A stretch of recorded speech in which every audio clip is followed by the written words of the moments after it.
पहले क्लास में हम आपको नेहरू काल के बारे में पढ़ा दिए थे। नेहरू काल के बारे में इससे पहले क्लास में अब आपको पढ़ा दिए थे। नेहरू पीरियड हम आपको कंप्लीट बता दिए थे क्या होता है नेहरू पीरियड।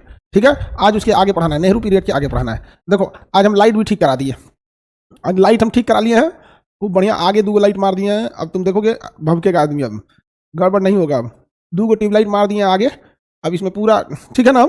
हाँ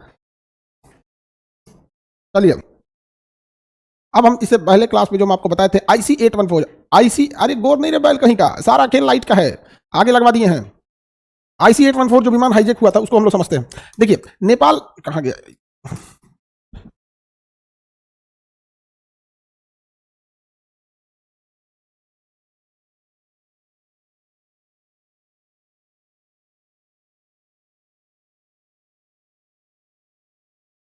देखिए भाऊ,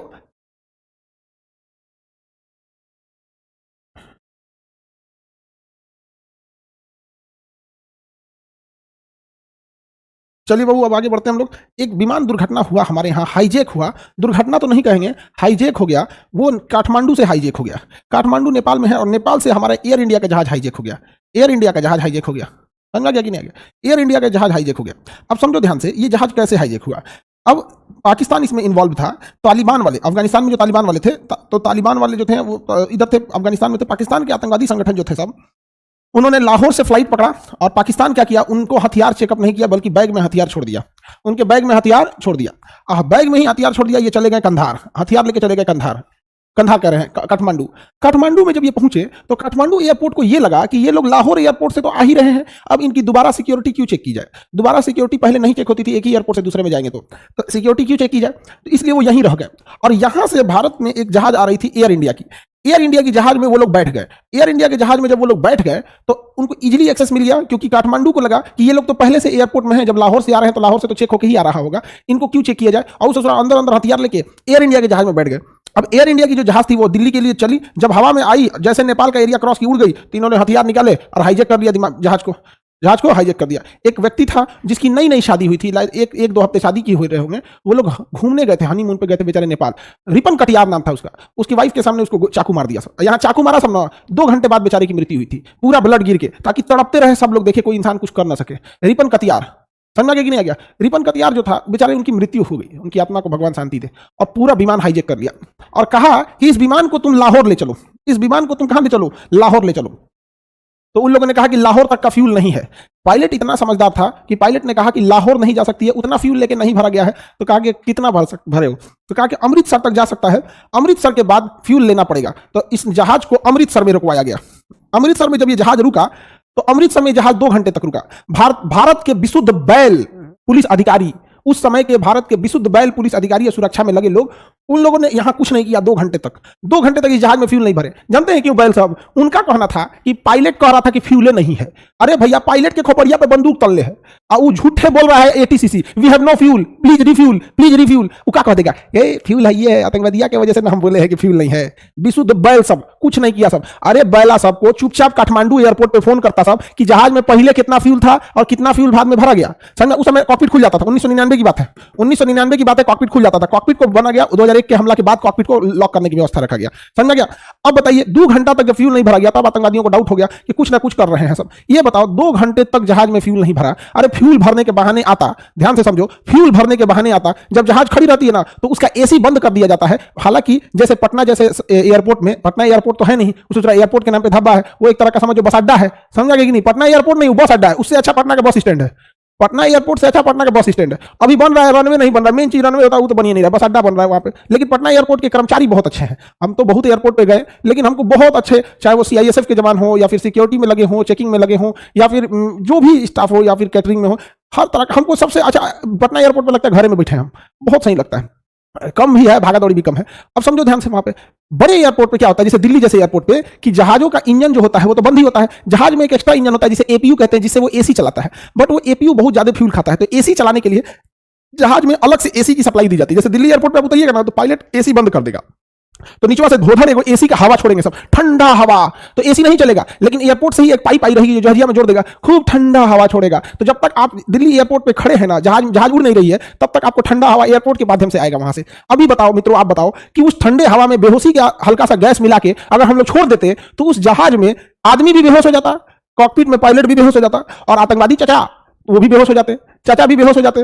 लेकिन ना हमारे पता नहीं यूपीएससी सिलेबसवा कैसे डिजाइन करी है, उस समय के बहुत बड़े बड़े जो अधिकारी लोग थे वो लोग भांग पी के सुतल था। 2 घंटा तक जहाज रुकी रही अमृतसर एयरपोर्ट पे, कोनो कुछ नहीं किया। हालांकि उस समय अटल बिहारी वाजपेयी की सरकार थी। अब इसमें अटल बिहारी वाजपेयी क्या करेंगे, तो अधिकारियों का चीज है, चंट आदमी होना चाहिए, चंट। कॉकपिट जहां पायलट बैठता है उसको कॉकपिट कहते हैं। बकलोलवा पूछ रहा है कॉकपिट क्या होता है, जिसमें पायलट बैठता है, जो पायलट का एक वाला खोप दिया गया रहता है, वो खोप में जाके पायलट बैठता है, उसी खोप को कहा जाता है ना कॉकपिट। तो छोटा होता है कोहबर चुकी एकदम, उसी खोपवा को कहा जाता है कि कॉकपिट है। उसमें पायलट बैठता है, 2 सीट पे होता है, एक ट्रेनिंग पायलट के लिए होता है जिसे जंप सीट कहते हैं। समझा गया? आगे बढ़। अरे सिंपल था यार, कोई दम लगाने की बात ही नहीं थी। कर रहे आप होते तो क्या होते, जो हम बता रहे हैं हम वही करते। इसमें दम लगाने की बात क्या, जब एयरपोर्ट पे जहाज, हमारा एयरपोर्ट है, हमारे रनवे पे उतर चुका है, उनके बाप की हिम्मत जो जहाज दोबारा लेके उड़ जाएगा। शर्म की बात देखो, शर्म की बात। अमृतसर एयरपोर्ट से वो जहाज लेके उड़ गया और लेके पहुंच गया लाहौर। अमृतसर एयरपोर्ट से जहाज लेके उड़ गया और लेके पहुंच गया लाहौर, और लाहौर में तेल भरवा लिया, लाहौर में तेल भरवा लिया। उसके बाद कहा गया कि अब चलते हैं अफगानिस्तान। तो कहा कि ना, अफगानिस्तान में बिजली नहीं है, रात में वहां जहाज नहीं उतरती है। सोचिए 1999 में अफगानिस्तान में जहाज नहीं उतरती थी, 1999 में अफगानिस्तान में जहाज नहीं उतरती थी। तो जहाज को ले गया दुबई। कहां ले गया? दुबई। तो अब भारत के लोग कह रहे हैं दुबई सरकार से, मुझे कमांडो कार्रवाई करने की अनुमति दीजिए। कमांडो कार्रवाई देगा दुबई, कमांडो कार्रवाई की अनुमति? एयरपोर्ट पे बम धमाका हो जाएगा, उसका एयरपोर्ट तबाह हो जाएगा, 2 दिन तक एयरपोर्ट बंद रहेगा, उसको कितना लॉस होगा? काहे को देगा कोई कमांडो करने की तैयारी? आपके यहाँ 2 घंटा बैठल था, आपके यहाँ के अधिकारी लोग सुतल थे, लोग भांग पी के। भारत को अंग्रेजों से ज्यादा खतरा, अपराधियों से ज्यादा खतरा भारत के अधिकारियों से है। भारत को जितना मुगलों ने नहीं लूटा, जितना अंग्रेजों ने नहीं लूटा, जितना अपराधियों ने नहीं लूटा, उतना ज्यादा इन अधिकारियों ने लूट लिया। समझा गया कि नहीं आ गया? एकदम लूट लिया। समझ? ऐठ में रहता है, ऐठ में। सर उस टाइम सब नींद में था, सब अधिकारी सब। हाँ बाबू, पता नहीं कहां था सब सोचा तूने। अब यहां से बात जब सूबे ने हुआ तो ये जहाज चली गई कंधार। अब जहाज को ले आके पार्किंग में खड़ा कर दिया अफगानिस्तान में। अब उसके बाद होता है तांडव शुरू। अफगानिस्तान में खड़ा कर दिया जहाज को और कहा कि जितने खूंखार आतंकवादी भरे हैं दिल्ली के जेल में उन्हें छोड़ा जाए। और उन लोगों ने भारत से खूंखार आतंकवादियों को छुड़वा लिया, दिल्ली से खूंखार आतंकवादियों को छुड़वा लिया। अब आप बताओ, खूंखार आतंकवादियों को दिल्ली से इन ससुरों ने छुड़वा लिया और हम लोग छोड़ दिए। और ताज्जुब की बात जानेंगे, अजीत डोभाल साहब गए थे। जो अजीत डोभाल साहब हमारे नेशनल सिक्योरिटी एडवाइजर है ना, यही गए थे आतंकवादी सबको वहां नेगोशिएशन कर रहे थे। धन्य प्रभु, छोटी सी काम थी, बेहोश करना था आतंकवादियों को। अब अगर कुछ बोल दीजिएगा तो आप 2 मिनट के अंदर देशद्रोही घोषित हो जाएंगे। मसूद अजहर को छुड़वाया गया, और हटा दो तो पूरा जहर था। वो आतंकवादी का नाम मसूद अजहर, अजहर में हटा दो तो जहर हूं, हटा दो तो जहर हूं। हाँ अजहर, हमारे 2 दोस्त था सब, एक का नाम था अजहर। वो कहता था कि मेरे में हटा दो तो पूरा जहर हूं। अजहर जो था, अजहर अजहर कहता था हटा दिए ना तो मैं पूरा जहर हूं। और उसका एक भाई था अशरफ, अशरफ अजहर का भाई था अशरफ। अब ध्यान से समझो, ई ससुरा कहता था एक से एक था, सब आप कहता था मेरे में से हटा दो तो पूरा जहर हूं। आई कहता था जो हुआ अशरफ का, मतलब जो हुआ अशरफ का वो हुआ बेमसरफ का, वो हुआ बेमसरफ का। बेमसरफ मतलब बिना काम का चीज, नहीं कहता है बेमसरफ की चीज लेके चलो। उर्दू में ना बिना काम की चीज को बेमसरफ कहा जाता है, नहीं कहता है बेमसरफ की चीज है, फालतू की चीज है। तो कहेगा जो हुआ अशरफ का वो हुआ बेमसरफ का। अब आही बड़का भाई था, वो कहता जो है हटा दो तो पूरा जहर हूं। समझ में आ गया कि नहीं आ गया? चलिए आगे बढ़ते हम लोग कितना। आप बताओ मित्रों, क्या भारत से गलती हुई थी कि नहीं? आप बताओ, क्या उस समय गलती हुई थी कि नहीं? आतंकवादियों को जेल में, अच्छा जेल में से जब छोड़ा गया, अरे बैल बुद्धि वाले उस समय के अधिकारी सब पता नहीं किसे किसे बात कर रहे थे। अजीत डोभाल साहब, उनसे मिलते हैं हम कभी तो पूछते हैं, कहाँ हो गया था वो आपको उस टाइम, क्या कर रहे थे? अगर अधिकारियों को छोड़ना ही, आतंकवादियों को छोड़ना ही था, हालांकि हम अधिकारी बोल दिया आतंकवादी की जगह पे। दोनों में डिफरेंस है, डिफरेंस है दोनों में, अलग अलग चीज है दोनों ना, अलग अलग चीज है, अलग अलग चीज है दोनों, अलग अलग चीज है, डिफरेंस है वहां, दोनों अलग अलग चीज है। बाकी आप समझदार हैं, बाकी आप समझदार हैं, लेकिन दोनों देश के लिए खतरा है, दोनों देश के लिए खतरा है सब दोनों देश के लिए क्या है खतरा है सर? अगर किसी आदमी को मारना है, सपोज करो, तो हम आपको बताते हैं सिंपल से उन आतंकवादियों को दिल्ली एम्स में भेजना चाहिए और डॉक्टरों को कहना चाहिए एक कोनो ना कोनो ऐसा काम करो कि 6 महीना में निपट जाए। चाहे किसी प्राइवेट अस्पताल में ले जाओ, एम्स में नहीं, बाप रे बाप, ऐसा नहीं सब प्राइवेट अस्पताल है सब जिसमें मरीज गया तो मार डालेंगे सब वहां पे। अरे उसका कोनो ना कोनो कोई सिस्टम हिला देता सब। शरीर में पास मिनीमाता नाम का एक बीमारी होता है, पारा चढ़ा दो, आज नहीं दोगे, पारा दे देंगे तो 6 महीना बाद होगा असर करेगा। चढ़ा दो पारा, भेज दो, देखे मैं तो फिट हूं, मैं फिट हूं, कोई दिक्कत नहीं है ना। सचुरा तूने ले जाकर थाली में सजा के दे दिया सब। उसके बाद उन्हीं आतंकवादियों ने संसद पर हमला कराया, उन्हीं आतंकवादियों ने पुलवामा पे हमला कराया, उन्हीं आतंकवादियों ने ताज होटल पे हमला कराया। किस मुंह से कहेंगे कि हम लोग की सिक्योरिटी बहुत अच्छी है? हाँ, बंधक बना लिया। इजराइल के यहाँ 7 अक्टूबर को लगभग 100 से ज्यादा लोगों को बंदी बनाया गया है। 100-200 लोगों को इजराइल हमास ने बंदी बना दिया। क्या इजराइल घुटने पे टेका कि नहीं मेरे बंदियों को छोड़ दो, हमको क्यों बंदी बनाया? मार के तहस नहस कर दिया इजराइल यहां पर। और हमारे यहां इजराइल से सीखो, कब सीखबो हो? नहीं समझे? अरे कुछ नहीं करते सब ना। उन आतंकवादियों को 2 दिन तक मेरी बहनिया के पास समझाने के लिए दे देते सब। गारंटी पागल करके ना भेजती तो कहता पागल हो जाती, पगला गया रहता सब वहां पे, उतरता तो कंधा, अकेले पागल कर देती उसको। नहीं समझे? एकदम पगला जाते सब। मेरी बाबू बाबू कजने कौन थी, एकदम पागल कर दिया हमको, एकदम समझ जाता वहां पर। सर आपकी बहन कुछ कर देगी, करेगी आपको तब। अरे भाई बहन का झगड़ा निपटा जाएगा, हम लोग आप लोग हैं लोग। वो बहन खतरनाक है तो ऐसे कम खतरनाक है सब। वो कजने कौन चीज करेंगे लोग यहाँ पे? बहन खतरनाक तो भाई खतरनाक नहीं है। इसी में से 2-4 एकदम खतरनाक खतरनाक छाट के कहेंगे निपटो तो। चलिए सर उस टाइम आपकी बहन थी, भोगबे करेगी, तभी तो ये सब कांड हुआ। भारत में कोई ना कोई दुष्ट आत्मा है जिस वजह से भारत को ना इतनी तकलीफ हो रही है। कोई ना कोई दुष्ट आत्मा है इस पृथ्वी पर, इस भारत में, तभी महंगाई, बेरोजगारी, भूकंप, कोरोना, ये दुष्ट आत्मा। और आप समझ रहे हो दुष्ट आत्मा कौन है? चलिए आगे बढ़ते हैं।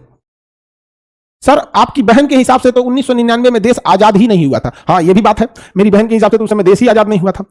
चलिए आगे बढ़ते हैं। यहाँ पे मेरी बहनिया सन की उसको छोड़ दो तुम लोग यहाँ पर, और हम लोग आतंकवादियों को छोड़ दिए। अच्छा एक बात बताओ, जानते हैं और उस जहाज में एक आतंकवादी था, उस आतंकवादी का नाम था अब्दुल मोमिन। अब्दुल मोमिन, अब्दुल मोमिन। अब इत्तेफाक देखो उसमें बहुत सारे आतंकवादी थे। एक आतंकवादी का नाम था मौलाना मसूद अजहर, अब्दुल मोमिन। अब इतने आतंकवादियों का नाम हम कहां से याद रखेंगे? उन सबका नाम भी बड़ा बड़ा होता है। तो सबसे इजी नाम था अब्दुल मोमिन का। तो अब्दुल मोमिन का तो हम एक दिन बोल दिए कि अब्दुल ने जहाज उड़ा दिया, तो सब हमारे खिलाफ हो गया सब कि इसने देखो बदनाम कर रहा है, बदनाम कर रहे हैं। अच्छा भैया अगर हम बदनाम कर रहे हैं तो अजमल का साहब नाम कर रहे हैं, तब उसामा बिन लादेन नाम कर रहे हैं, मौलाना मसूद अजहर नाम कर रहे हैं, अब्दुल मोमिन नाम कर रहे हैं। हमको कहता है कि अब्दुल को बदनाम कर। अरे उसका नमूने था ससुरा अब्दुल मोमिन, तो उसको हम कौन सी बोलेंगे? इस पर हम ओम प्रकाश बोलेंगे? अरे नाम ही है उसका अब्दुल मोमिन, तो उसको हम अब्दुल ना कहेंगे? तो कहा कि बदनाम कर रहा है, इसको बदनाम कर रहा है। ना ना ना, पता नहीं कहिया का नाम भाई लेकिन कर। हाँ अरे दुनिया, हम तो भाई आपको बताते हैं, देखो हम धार्मिक चीजों से ज्यादा इन्वॉल्व नहीं होते हैं, लेकिन जब भी आदमी कभी खुदा से दुआ मांगता है तो खुदा के दुआ में हम एक बात जरूर बोलते हैं, या खुदा आपका लाख लाख शुक्र है कि आपने इस दुनिया में ईसाइयों को, यहूदियों को, सिखों को, पारसियों को, जैन को, सारे मजहब को भेजा। वरना हम लोग आज कहां रहते? लोग ये ईसाई यहूदी नहीं रहते तो हम लोग ऊंट घोड़ा पे चल रहे होते। आज जहाज देखिए, मोबाइल देखिए, कंप्यूटर देखिए, हम लोग यूज कर रहे हैं, उन्हीं लोगों ने बनाया है, हम लोग यूज कर रहे हैं। बनाए तो वही है सब। हाँ न तो आपको क्या लगता है हम लोग लाइव पढ़ा पाते हैं? नहीं, हम लोग तो बहसबाजी में बर्बाद कर। हमारे यहाँ पहले से एक विमान था, रामर उड़ के आया था, तो उड़ाओ भाई उसी को, काहे लिए बोइंग वाला उड़ रहे हो? आगे बढ़े, किसी को दिक्कत? तो ये हो गया अब्दुल मोमिन इस आतंकवादी के चक्कर में। ये जो जहाज था, इस जहाज का जो कॉल साइन था, कोड था IC814। IC814। सर आप गुरुद्वारा गए भाई, देखो गुरुद्वारा अलग चीज हो गई, वो मानवता दुनिया में। अगर गुरुद्वारा में जाके देखो, IC814 जो जहाज है वो एयर इंडिया के जहाज का कॉल साइन था, IC814। IC814 सब जहाज का अपना अपना होता है। आप जब जहाज से जाइएगा तो उसका अलग अलग कॉल साइन होता है। अब हम ही लोग को देखो कोनो जहाज, अब ये भी कौन सा जहाज का है उनको बताते हैं हम, जहाज का call sign. Where is call sign? हाँ, पटना आने के लिए जहाज का कॉल साइन अभी है इंडिगो 6E5641। तो हर जहाज का अपना कोड होता है, ऐसे ऐसे करके जहाज आ जाते हैं सर। तो उस समय जो जहाज आ रही थी, उस जहाज का नाम था IC814। IC814। आगे बढ़े, चलिए तो अब आप लोग को IC814 समझ में आ गया। IC814 समझ में आ गया, ठीक है। आप बताओ बाबू, हम बदनाम कर रहे हैं? हाँ हम बदनाम कर रहे हैं इन लोग को? बताओ, हकीकत कड़वा होता है वो अलग बात है, हम बदनाम कर रहे हैं। इन लोगों ने तो तू तार के रद्द कर दिया। इन लोगों को क्या बोला जाएगा यहाँ पे, जिसको जहां तक आके तहलका मचा के। अरे भाई आप एक बात बताओ, दुनिया में अगर युद्ध ही लड़ना है ना, तो देखो इजराइल ने कितने लोगों को मारा? 40,000 लोगों को मारा, लेकिन इजराइल ने मारा। कोई ये नहीं कहेगा कि यहूदियों ने मारा, इजराइल ने मारा। प्रथम विश्व युद्ध में अमेरिका ने लाश बिछा दिया, द्वितीय विश्व युद्ध में लाश बिछा दिया, रूस यूक्रेन में लाश बिछा दिया। यहाँ पे कहीं आतंकवाद वाली बात नहीं आती है। इस ससुरा सब दू को मारेगा सब, कौन सी आतंकवादी बन जाएगा सब? अरे धार्मिक चीज को साइड रखो यहाँ पर। चलिए, केवल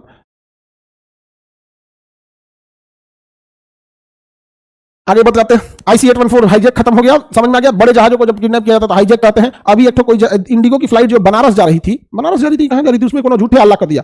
बनारस की कहां जा रही थी, दिल्ली एयरपोर्ट पे बनारस जा रही थी। तो बनारस जाने वाली एयरपोर्ट पे जो फ्लाइट थी, उसके बाथरूम में, जो बाथरूम होता है, किसी भी बाथरूम में तो कैमरा नहीं होगा, अंदर तो कैमरा वैसे भी नहीं रहेगा। तो बाथरूम में ना एक लेटर मिला, पर्ची, जिसमें लिखा कि इस जहाज में बम है, मैं इसे उड़ा दूंगा। अब आनंद फानन में उस जहाज को साइड में ले जाया गया, एकदम बीच में तो नहीं रखेंगे, भड़केगा तो ससुरा और जहाज को डिस्टर्ब कर, साइड में, और इमरजेंसी इवैक्यूएशन कराया गया। सारे लोगों को निकाला गया। 3 से 4 घंटा लगा, जहाज को पूरा फाइनली चेक किया गया, एक एक कोना कोना। बाद में कहा गया नहीं, ये धमकी थी। ये क्या थी? धमकी थी। बताइए, ये कोई बात है? अजीब अजीब काम करते हैं सब।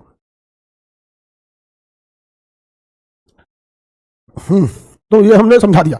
नेपाल, हालांकि नेपाल ससुरा जहाज से जाइएगा तो बस एक त्रिभुवन एयरपोर्ट काठमांडू का ही सेफ है, बाकी सब तो एयरपोर्ट छोटे छोटे हैं सब। यहाँ का एक पोखरा एयरपोर्ट है, पोखरा तो खैर ठीक है, वहां पे तो एक दुर्घटना भी हो गया था। एक लुकला एयरपोर्ट है, बाप रे, नेपाल का ससुरा पैदल चल जाए लुकला एयरपोर्ट पे, कौन ना जाए वहां पे, इतना खतरनाक है। लुकला एयरपोर्ट दुनिया का सबसे खतरनाक एयरपोर्ट है। IC-814 हाईजैक अगर खत्म हो गया तो हम अब आगे बढ़ते हैं पुनर्जागरण के लिए। किस पे बढ़ते हैं? ये अजहर और अशरफ समझ में आ गया? अजहर और अशरफ समझ में आ गया? ये तो हमारे दोस्त थे सब, समझ गया। हमारे जितने सर्कल में दोस्त थे सब, उन सारे दोस्तों के सरदार हम ही थे, और सब लोग मिल के तांडव करते थे। लोग बचपन में सब लोग मिल के तांडव करते थे। अरे ना उस समय प्रॉपर बिजली रहती थी कि फिल्म देखे आदमी, ना उस समय मोबाइल इंटरनेट था कि टाइम पास हो। तो आदमी करे तो क्या करे, बानर जैसा लाइफ हो गई थी। जेने जाइएगा दूर मार होते रहिएगा, और तांडव होकर रह जाता था। और सबके घर वाले समझाते थे कि इस लड़का के साथ रहो, हमारे बारे में कहते थे कि कितना सीधा लड़का है। उनको पता नहीं था कि उनके पूरे गैंग का सरदार हम ही है, और कहते थे सीखो इससे, कुछ सीखो। हम कहते, और मने मन हंसता था, अरे भैया यही सरदार है हम लोग के गैंग का। इंटर के बाद जब हम लोग पढ़ने के लिए बाहर गए तो मोहल्ला वाला सब खुशी मनाया था कि गया सब यहां से, एकदम खुश था सब, एकदम कि बाप रे बाप, आफत यहां से चला गया, एकदम खुश था सब। और अभी बेचारे लोग याद करते हैं कभी लौट के भी आ जाओ यार, अब इतना भी दूर जाने की क्या जरूरत। अब जिंदगी में इतना ना आदमी व्यस्त हो गया, कभी सोचता है कि लौट के आए लोग, कभी लौट के हम आएंगे तो किसी और को फुर्सत नहीं, एक साथ मिलना बड़ा मुश्किल हो जाता है। चलिए अब हम पुनर्जागरण को देखते हैं। किसे देखते हैं? पुनर्जागरण। क्या देखेंगे हम लोग? पुनर्जागरण, रेनेसा, अंग्रेजी में कहेंगे रेनेसा, पुनर्जागरण। पुनर्जागरण या रेनेसा कहेंगे, क्या होता है? क्या होता है बाबू पुनर्जागरण, बताइए। रेनेसा, पुरानी परंपराओं को, पुरानी रूढ़िवादी रीति रिवाजों को। सर सभ्यता छोड़ दिए? सभ्यता तो पढ़ाए थे हम आप लोग को। सभ्यता है क्या इसके बाद? एंशिएंट हिस्ट्री में तो सभ्यता पढ़ाए थे।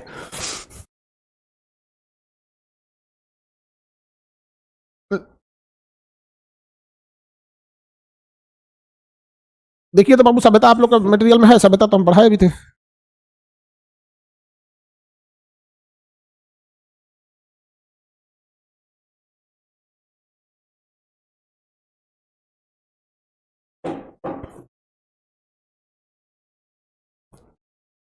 विश्व इतिहास,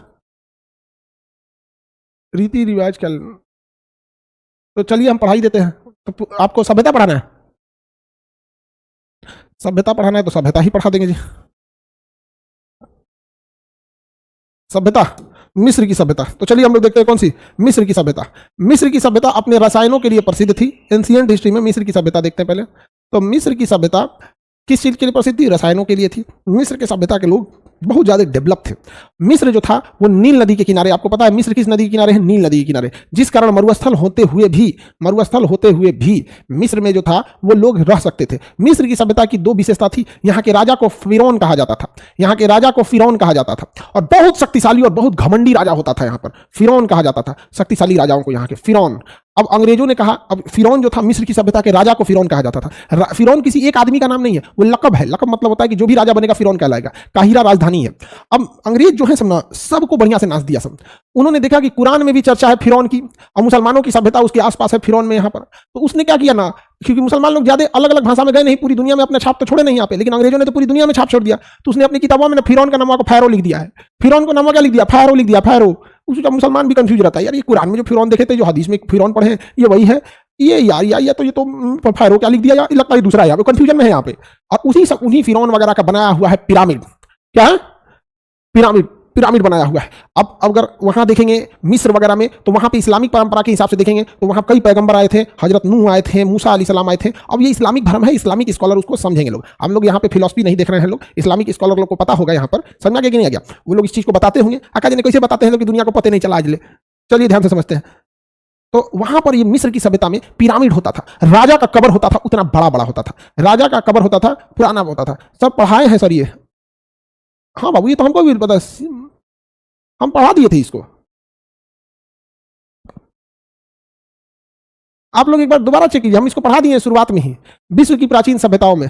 जब हम आपको मिस्र वो पढ़ा रहे थे ना, एंशिएंट हिस्ट्री में, सिंधु सभ्यता,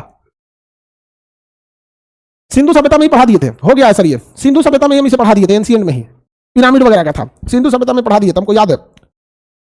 चलिए अब कोई हल्ला नहीं करेगा, no one make sound. Nehru काल के बाद वो यहां दे दिया, हो गया, भले नहीं हुआ सर, हो गया, बिल्कुल हो गया है, बिल्कुल हो गया है, हाँ हो गया है। चलो अब देखते हैं पूरा जागरण। हो गया है सर, बिल्कुल हो गया है।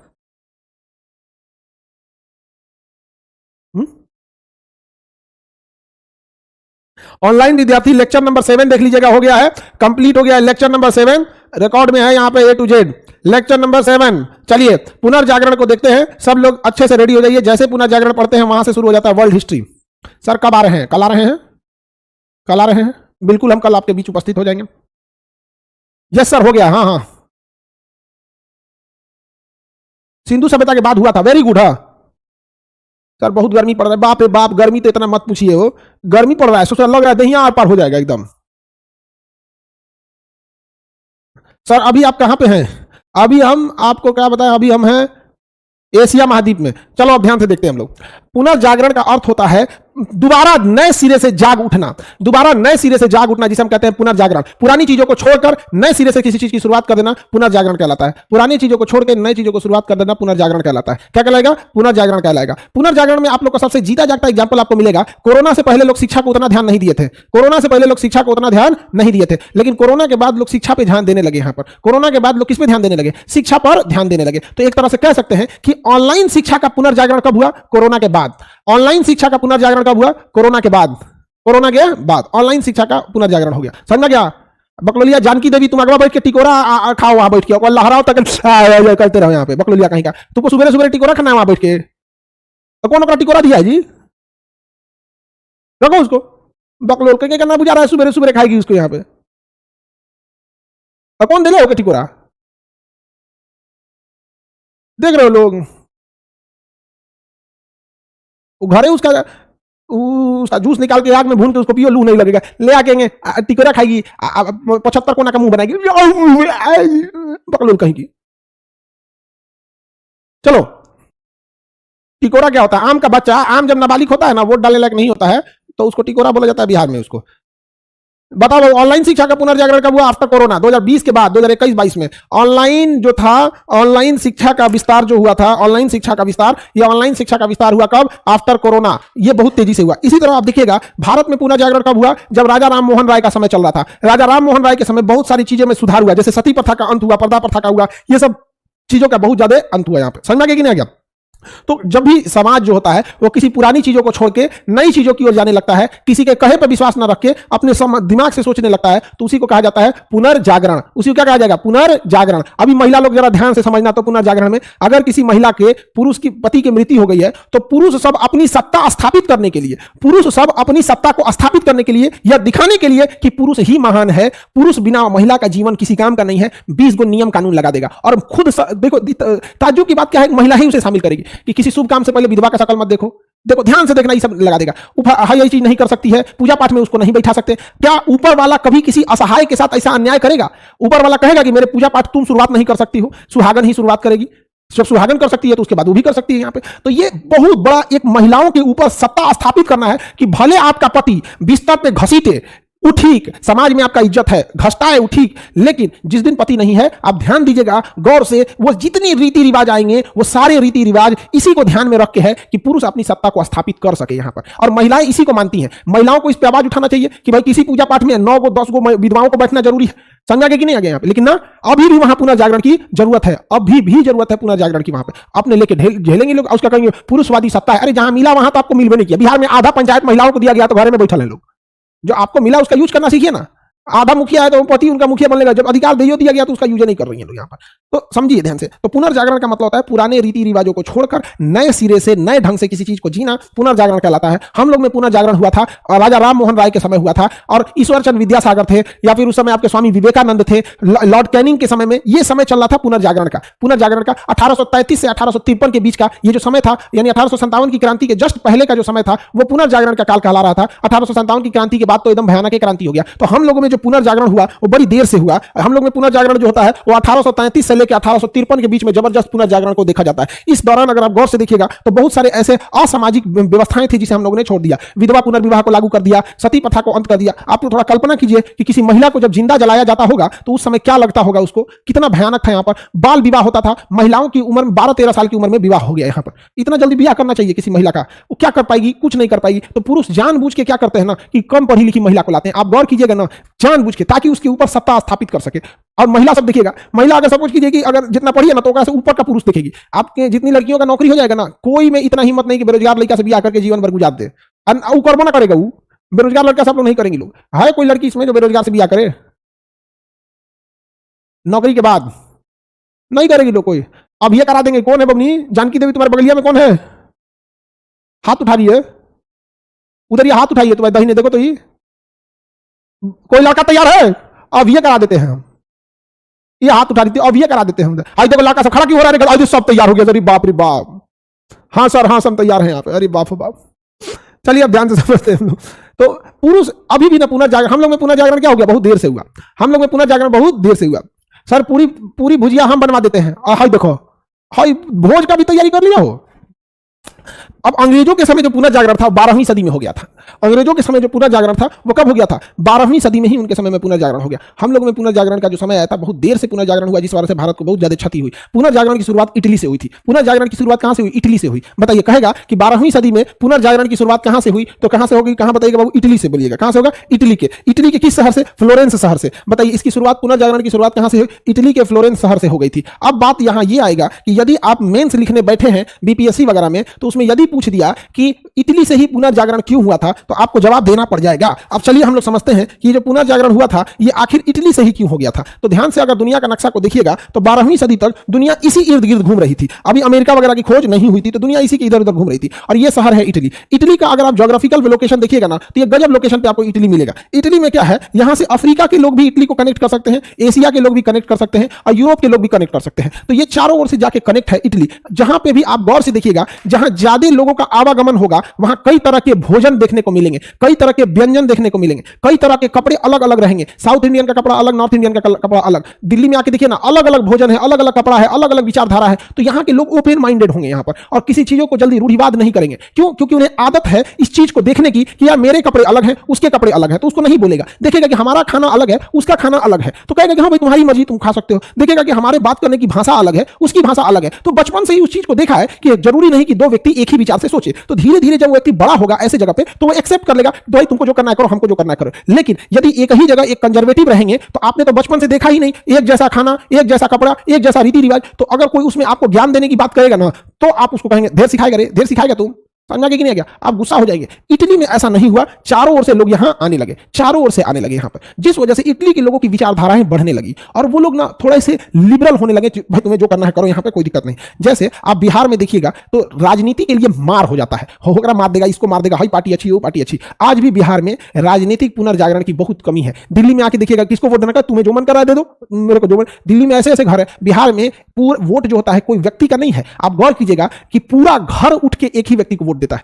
आप गौर कीजिएगा कि अगर वोट दे रहा है ना तो पूरे घर का इंसान उसी को दे रहा है, ऐसा नहीं है कि कोई अलग अलग देगा। जबकि लोकतंत्र असली मायने में क्या हो सकता है कि पिताजी को जो अच्छा लग रहा है पिताजी दे, हमें जो अच्छा लग रहा है हम दे। यहाँ पर दिल्ली में देखिएगा तो ऐसा कोई बहुत बड़ा चीज नहीं है। दिल्ली में भी है ऐसा कि भाई पूरा का पूरा घर उठ के वोट दे देता है, लेकिन यहाँ आप किसी को राजनीति में ज्यादा भाषणबाजी देने को कहिएगा ना तो कहेगा यार अपना काम से काम रखो। तो इटली में भी यही था। इटली चूंकि बीच रास्ते में था तो इटली का बिजनेस बहुत तेजी से बढ़ रहा था, इटली में व्यापार बहुत ज्यादा बढ़ रहा था। याद रखिएगा, आप तभी तक ही लड़ते हैं राजनीति के नाम पर या धर्म के नाम पर जब तक आपके पास या तो एकदम में पैसा नहीं है या तो कम पैसा है। आप याद रखिएगा, कभी भी धर्म को लेकर अंबानी नहीं लड़ सकता है, धर्म को लेकर अडानी नहीं लड़ सकता है, आपके दुकान का, आपके मोहल्ले, आपके गांव शहर का सबसे बड़ा दुकानदार नहीं लड़ सकता है, क्योंकि उसको पता है कि धर्म और राजनीति जिस दिन हम ज्यादा लड़ने लगेंगे मेरा बिजनेस खराब हो जाएगा। वो नहीं कर सकता है। तो ये भी एक बहुत बड़ा रोल निभाता है कि पैसा कितना है। इसीलिए जानबूझ के भारत में लोग धर्म, जाति और राजनीति में लड़ सके प्लान तरीके से गरीब रखा जाता है, और गरीब इंसान ही राजनीति, धर्म और जाति व्यवस्था को जिंदा रखा है। वरना कोई भी देखिएगा धार्मिक काम होगा, चाहे हिंदू धर्म को देखिए या मुसलमान धर्म को देखिए, उसको करने वाले, उसकी व्यवस्था करने वाले, चाहे कहीं कोई चीज बन रहा है, धार्मिक जगह बन रहा है, कोई यज्ञ हो रहा है, कोई भोज हो रहा है, कहीं कोई दावत चल रहा है, खाना खिला रहा है, उसको पूरी व्यवस्था में लगाने वाला, टेंट गाड़ने वाला, तंबू समियाना गाड़ने वाला एकदम मिडिल क्लास का आदमी होगा यहाँ पे। आप गौर से देखिएगा, अगर वो लोग ना रहे तो ये धीरे धीरे विलुप्ति के कगार पे हो जाएगा। 200 रुपये में झंडा धोने वाले लोग ही राजनीति को जिंदा रखे हैं। समझा गया कि नहीं आ गया? आप कभी नहीं देखेंगे कि जाके कोई अंबानी अडानी कहीं जाके मार आधा घंटा 1 घंटा को कुछ कर रहा है यहाँ पे, नहीं। अजीम प्रेम जी को नहीं देखेंगे कहीं जाके। इसलिए प्लान तरीके से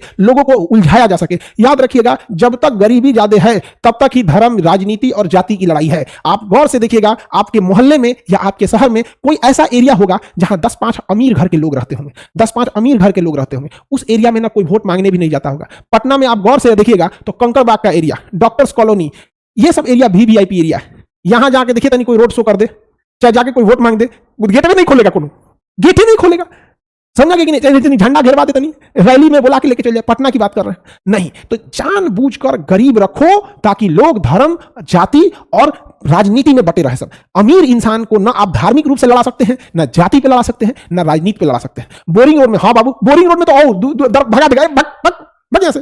जाएंगे ना पटना के बोरिंग रोड में कि चलिए वोट के लिए, भाग यहाँ से, भाग यहाँ से, 500 रुपये भाग। वो सब और भी वीआईपी एरिया है वहां पे। तो आप चीजों को समझ रहे हैं? क्या भारत में पुनर्जागरण की आवश्यकता है कि नहीं मित्रों? आप बताओ मित्रों, पुनर्जागरण की आवश्यकता है कि नहीं? हाँ बिल्कुल है पुनर्जागरण। अब इटली में ही पुनर्जागरण क्यों हुआ? पुनर्जागरण कौन ला सकता है? वो 3 तरह के लोग पुनर्जागरण ला सकते हैं, शुरुआत कर सकते हैं, समाज में परिवर्तन ला सकते हैं। वो कैसे लोग हो सकते हैं? जो बहुत सारी भाषा या फिर अलग अलग लोगों से मिले हों, जिनके अंदर डाइवर्सिटी की क्षमता हो, डाइवर्सिटी की क्षमता हो। इसलिए देखिएगा, जब भी कोई बदलाव होता है तो शहर से होता है, गांव से नहीं बदलाव शुरू होता है। शहर में अलग अलग टाइप के लोग आके मिले होते हैं। आप अगर गौर से देखिएगा, आप जिस लॉज में रहते हैं उस लॉज में आपका पुनर्जागरण हो चुका है। आपके लॉज में अलग अलग धर्म के लड़के लड़कियां रहती होंगे, जो लड़कियों वाला होगा उसमें आपके धर्म, आपके लॉज में अलग अलग जिले के लोग होते होंगे। इसलिए कभी भी आप अपने लॉज में बहसबाजी नहीं कर सकते होंगे कि हमारा जिला तो बहुत बढ़िया है, हमारा धर्म तो बहुत बढ़िया है, हमारा जात तो बहुत बढ़िया है। क्यों कहेगा कि हमारा खराब कैसे है रे, हमारा खराब कैसे है, तो बढ़िया कैसे है, मार के कचर देंगे ही है, और आपको कोई बचाने भी नहीं आएगा। इसलिए लॉज में देखिएगा आपको पुनर्जागरण और ओपन मानसिकता के लोग ज्यादा मिलेंगे। अच्छा ठीक है, तुम ये कर लो, तुम ये कर लो, ये चीज। लेकिन अगर वही गांव में देखिएगा तो फलानिया जात का टोला है, हिनकर टोला है, वो टोला वाले को लगेगा वही बढ़िया है, ई टोला वाले को लगेगा यही बढ़िया है, और दोनों टोला वाला जाके 12,000 रुपये में लोहा पीटेगा गुजरात में। समझ गया? बिहार में तो ये खूब होता है। सबसे ज्यादा बकैत कैटेगरी के लोग और सबसे ज्यादा डिंग हाँकने के लिए आप देखिएगा हमारे यहां मिलेगा। जिसको कुछ नहीं है ना, उसको लगता है कि अमेरिका गलत कर रहा है। अरे भाई, तुम्हारा खाए पिए का इंतजाम कर, मजदूरी कर रहा है, और तू कहेगा कि जो बाइडेन सही कर रहा है या जो बाइडेन गलत कर रहा है। नेतन्याहू क्या कर रहा है?